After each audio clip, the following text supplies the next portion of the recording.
Hey guys, this is Zuli and today I'm reading A Mother for Choco by Keiko, Kasza. Choco was a little bird who lived all alone. He wished he had a mother, but who could his mother be? One day, he set off to find her. First, Choco met Mrs. Giraffe. "Oh, Mrs. Giraffe," he cried, "you are yellow just like me. Are you my mother?" "I'm sorry," sighed Mrs. Giraffe, "but I don't have wings like you." Next, Choco met Mrs. Penguin. "Oh, Mrs. Penguin," he cried, "you have wings just like me.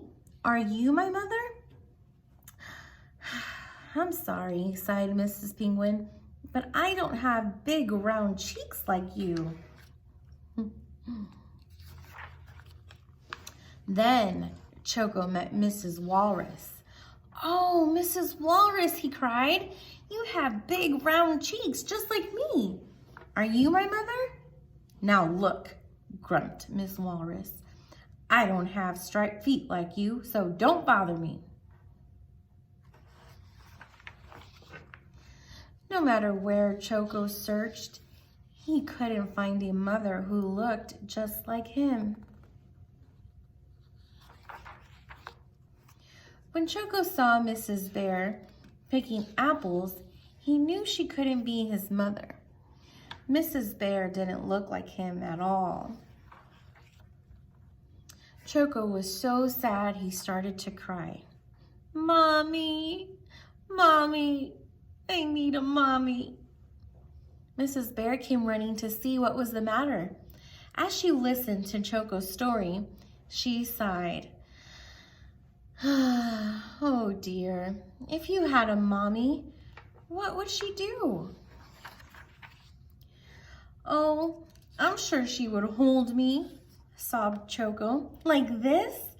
asked Mrs. Bear, and she held Choco very tight.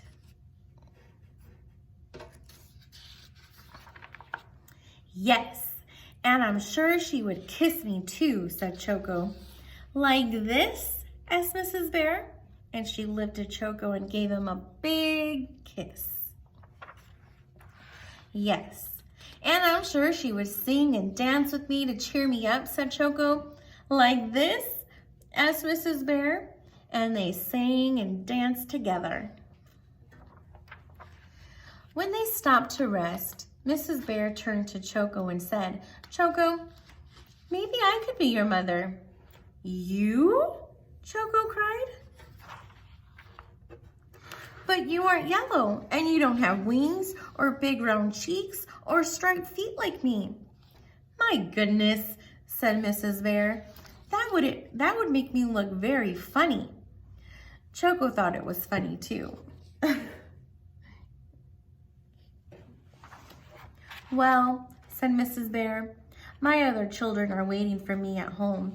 Why don't you join us for apple pie, Choco?" Apple pie sounded wonderful to Choco, so off they went. What do you guys think are gonna happen? Let's see. When they arrived, Mrs. Bear's other children rushed out to greet her. "Choco," said Mrs. Bear, "meet Hippie, Allie, and Piggy. I am their mother too." Oh, they're all different. They don't look like Mrs. Bear. The sweet smell of apple pie and the sound of laughter soon filled Mrs. Bear's home. After their delicious treat, Mrs. Bear gave all her children a big warm bear hug. And Choco was very happy that his new mommy looked just the way she did. And that's the end. And I guess that's a reminder that you make sure to appreciate your mother, no matter what she looks like, right? And it could be even an aunt or a grandmother or just a special person that may take place of your mother. Love and appreciate them. All right, see you guys.